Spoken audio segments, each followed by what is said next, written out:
রাজা সিংহাসনে বসে হেসে বললেন, আমাকে হারানোর মতো কেউ নেই। হঠাৎ দূরে তলোয়ারের শব্দ।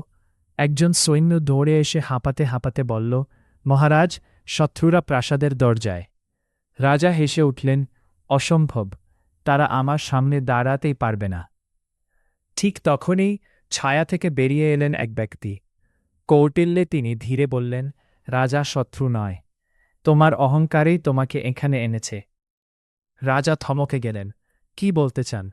কৌটিল্যে এগিয়ে এসে ফিসফিস করে বললেন, যখন তুমি নিজেকে অজেয় ভাবলে, তখনই তুমি শত্রুর শক্তি, তার পরিকল্পনা, সব উপেক্ষা করলে। বাইরের দরজা ভেঙে পড়ল। সৈন্যরা একে একে হারছে। রাজা প্রথমবার ভয় পেলেন। কৌটিল্যে শেষবার বললেন, মনে রেখো রাজা, অহংকার চোখ ঢেকে দেয়, আর অন্ধ রাজা কখনো যুদ্ধ জিততে পারে না। পরের মুহূর্তেই প্রাসাদের দরজা ভেঙে শত্রুরা ঢুকে পড়ল। আর সেদিন রাজা যুদ্ধ হেরে যাননি, হারিয়েছিলেন নিজের অহংকারের কাছে।